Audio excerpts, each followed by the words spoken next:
aumentou muito, né, o número de moradores de rua. Você acha que de repente a pessoa não cansou de lutar contra tudo isso e só entregou a vida a Deus dará? Pode existir isso também.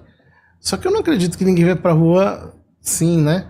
Nossa, que do nada eu vou pra rua porque eu prefiro. Pode existir pessoas que tenham algum tipo digamos, problema psicológico, mesmo existencial, que ela queira mudar de estilo de vida e viver assim, né? Pode ser, pode existir. Mas eu acho que não é regra, não. Mas, por exemplo, você já fez algum trabalho com morador de rua? Pra saber? Já. Já? Acho que todas as paróquias. Você pergunta pra algum morador de rua, o que ele responde? Nem sempre as pessoas querem muito conversar, sabe?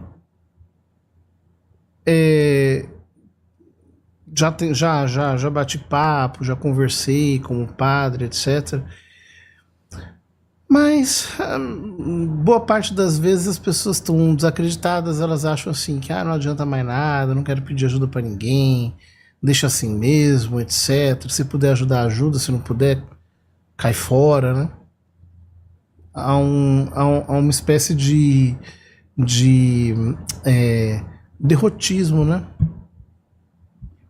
Em que a pessoa já não quer mais sair daquela situação, ela não enxerga mais sair. Sim, às vezes que eu conversei, inclusive eu acho que foi uma das últimas vezes que eu lembro, normalmente morador de rua fica na frente de restaurante, né? Porque tá saindo alguém ali, ele pede alguma comida.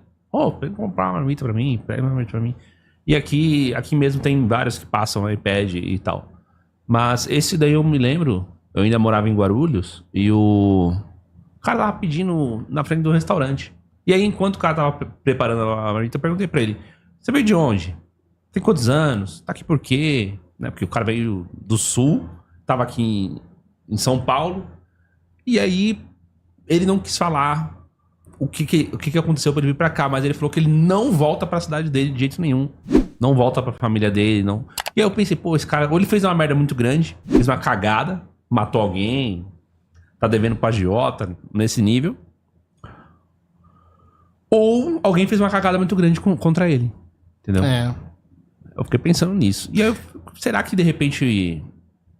Por que a pessoa ela não busca ajuda, a família não tá ao redor? O que aconteceu com essa pessoa pra ela tá tão isolada assim, a ponto dela não querer mencionar o que aconteceu e a ponto dela não querer obter contato, ajuda das pessoas próximas dela?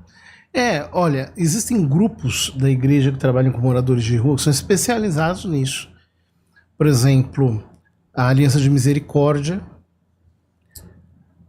Também tem um outro grupo chamado Missão Belém, que faz um trabalho admirável com moradores de rua.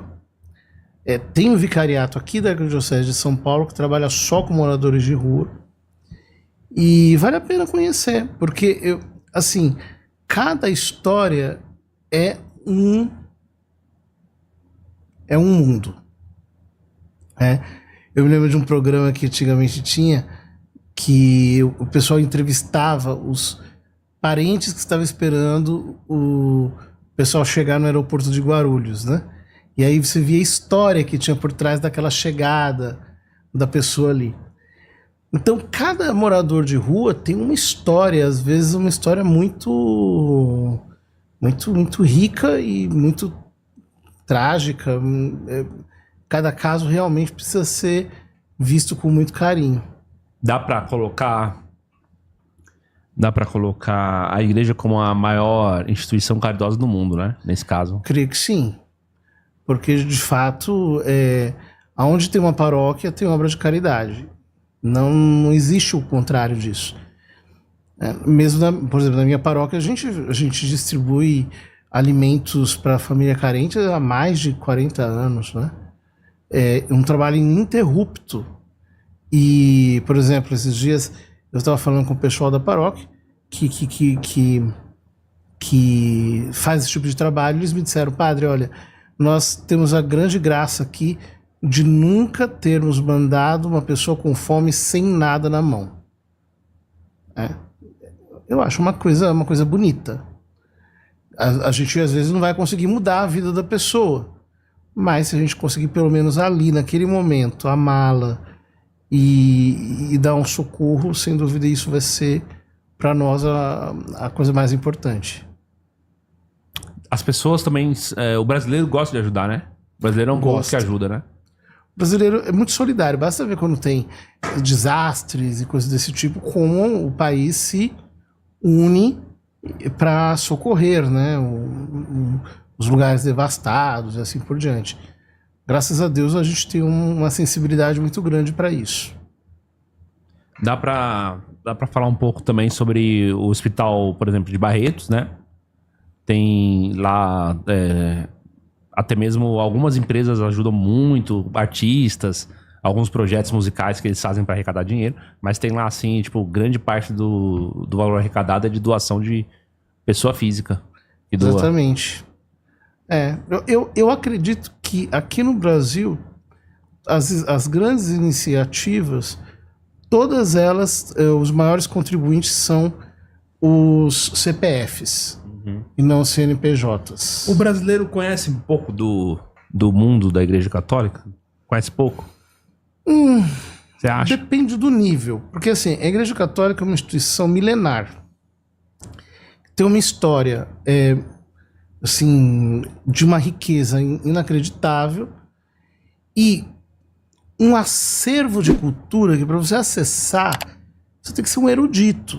Eu não estou falando nem para você conhecer mesmo, estou falando para você ter capacidade de acessar aquilo que está à disposição. Então, eu diria, num nível superficial, sim, as pessoas sabem o que é uma igreja católica em geral. Agora, na medida em que esse conhecimento vai se tornando cada vez mais profundo, cada vez mais intenso, então aí sim são menos aqueles que conseguem entender. Há muita coisa. A Igreja Católica é um oceano de cultura. O pessoal te pergunta coisa tipo assim, mas e na época da monarquia, e a escravidão, e a Inquisição? Perguntam. E as cruzadas? Perguntam. Muitas dessas questões é aquilo que a gente chama de cronocentrismo, né? Quer dizer, você julga um momento histórico com as lentes do momento atual. Quer dizer, você não faz uma análise historicamente responsável, né? Então aí fica fácil. Mas quando você, ao invés de fazer isso, né, de você como autoritariamente olhar para o passado e dizer assim, olha, isto aqui está errado, aquilo está errado, você se coloca humildemente na posição daquelas pessoas, você começa a perceber muitas coisas diferentes, né? A gente mesmo, a gente é capaz de fazer certas coisas que eu tenho mais de 40 anos.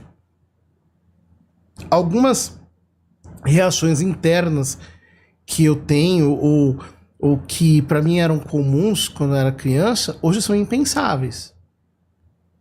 Por exemplo, a gente apanhava mesmo. E não era pouco. Criação raiz. Criação raiz. Hoje, a sensibilidade não é mais a mesma.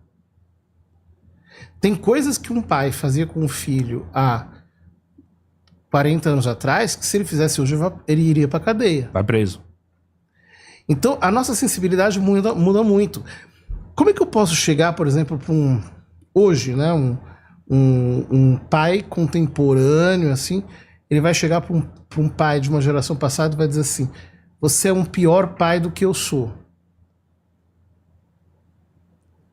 Aí aquele pai pode chegar para você e dizer assim, olha, é verdade que eu tive meus problemas, mas assim, eu criei 12 filhos, tá todo mundo muito bem, cada um tem a sua família, etc, tal, e você teve um só, e esse que você tem é uma pessoa que já tá pensando em se matar. Como é que você coloca isso na balança, entende? Uhum.